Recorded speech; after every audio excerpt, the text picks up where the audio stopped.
अर्थात आप हमें क्षत्रिय कुलवंशी ना समझकर। आप उचित ही समझ रहे हैं राजर्षि।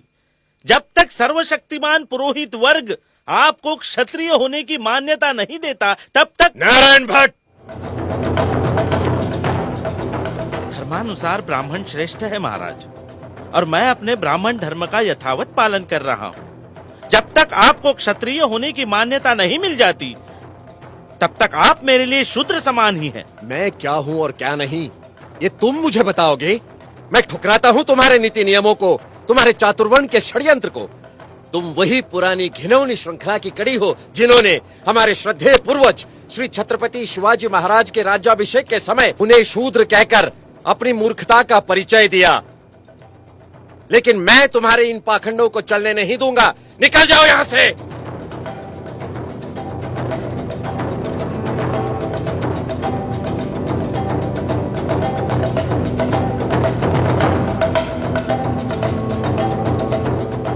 जहां राजा के साथ इस तरह का व्यवहार होता है तो सामान्य जनों का क्या? मुझे ही कुछ करना होगा।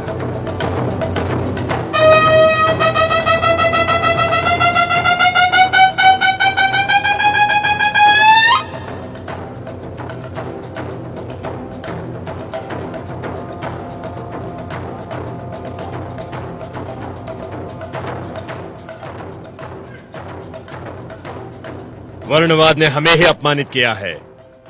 हमारे साथ ब्राह्मण वर्ग का व्यवहार दुर्भावनापूर्ण है। जब हमारे साथ ही दुर्व्यवहार हो रहा है तो प्रजा को न जाने क्या क्या कष्ट झेलने पड़ते होंगे। कुलकर्णी किसानों से जबरन पैसा वसूल करते हैं। वो किसानों का शोषण समाप्त करने के लिए हम कुलकर्णी प्रथा के बजाय पटवारियों की नियुक्ति करते हैं।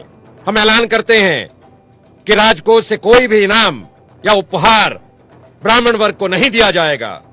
हमारे राज्य में सरकारी दफ्तरों में पिछड़ी जाति तथा निर्बल वर्ग को 50% आरक्षण लागू किया जाएगा तथा प्रत्येक देहात में प्राइमरी स्कूल खोला जाएगा। निम्न वर्ग के लोगों के लिए शिक्षा का व्यापक प्रसार किया जाएगा। मुस्लिम प्रजाजन शिक्षित बने इसलिए हम स्वतंत्र रूप से मुस्लिम शिक्षा समिति गठित कर रहे हैं। कोल्हापुर रियासत का प्रशासन बहुजन कल्याण के लिए वचनबद्ध है।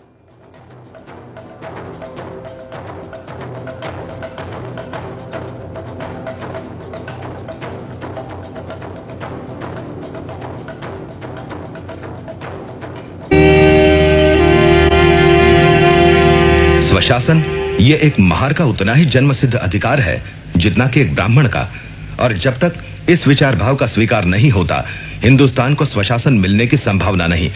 जिस स्वराज में पिछड़ी जातियों को मूलभूत अधिकार नहीं मिलते वो सही स्वराज नहीं होगा, वो एक नई गुलामी होगी, एक महार। ओह, कितना प्रभावशाली विधान है। दीवान साहब, आप जानते हैं इस पत्र का अनामक लेखक कौन है? नहीं योर हानिस। डॉक्टर अंबेडकर। दत्तोबा पवार ने मुझे बताया। डॉक्टर अंबेडकर एक पाक्षिक पत्रिका शुरू कर रहे हैं और उन्हें कुछ मदद की जरूरत है।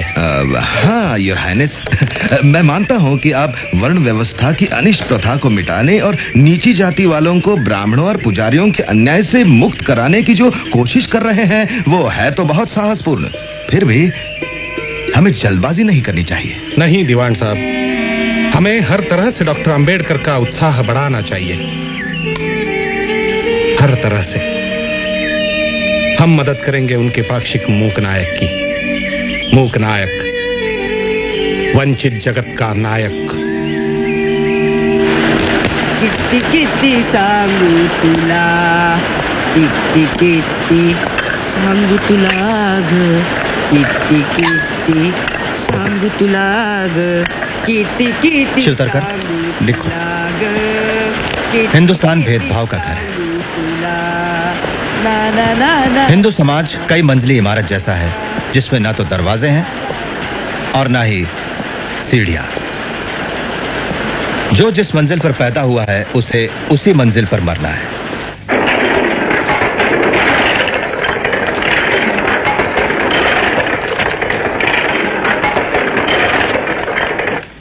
इस मानगांव परिषद ने मुझे विश्वास दिलाया है कि आपको अंबेडकर के रूप में अपना उद्धारक मिल गया। मुझे भरोसा है ये आपकी बेड़ियां तोड़ डालेंगे। इतना ही नहीं, वो समय आएगा, मेरा मन मुझे कहता है, जब अंबेडकर इस देश के अग्रणी और महान नेताओं में गिने जाएंगे।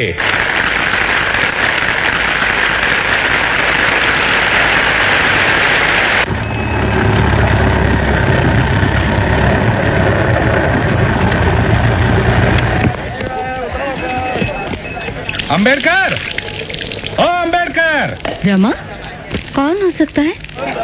ओ अंबेडकर। लगता है शाहू महाराज है। चलो ऊपर ही चलते हैं। जी।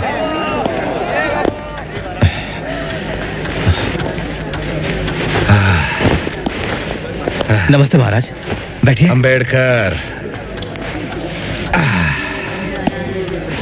हाँ, एक कप तुम्हारी स्पेशल चाय मिलेगी बहन रमाबाई। रामू, चाय।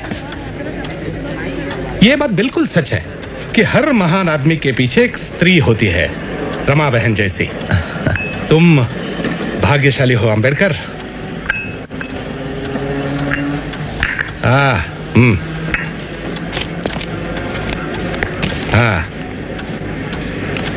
पढ़ाई के लिए लंदन जा रहे हो ना? मेरी छोटी सी भेंट, खोलिए उसे।